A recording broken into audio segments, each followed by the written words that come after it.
Thanks for that, Ed. Wednesdays are a busy day on Capitol Hill normally when Congress is in session.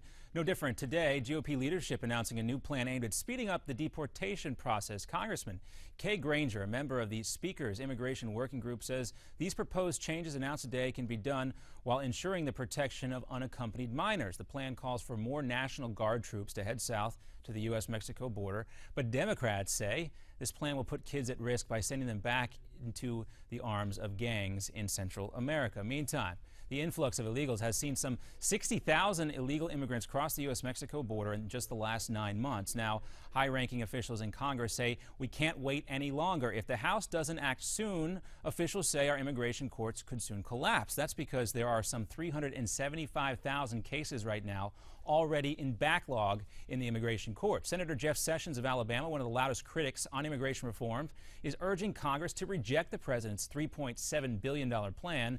Obama's plan includes money for immigration judges and detention facilities, but Sessions says the White House plan only makes things worse for the rest of America. We need rising wages, not falling wages. We can't help those living here today if we keep bringing in record numbers of new workers to compete for their jobs, to drive up unemployment, and that pull down wages. And that's just fact. Now, we are getting some new information that the number on a day-to-day basis might be declining, but the most recent reports still say that we could eclipse the 100,000 number of illegal immigrants coming into this country by the end of the year. Meantime, Obamacare, as you heard Ed mention, continues to create chaos and anxiety in Washington, on Main Street, and in your doctor's office. This as one federal appeals court in Washington ruled that subsidies in the Affordable Care Act that help millions of people pay for their health insurance, or are supposed to anyway, are illegal. But later in the day, a different appeals court in Richmond, Virginia, upheld those same subsidies. Regardless, the White House says they will continue to have that money flowing to customers.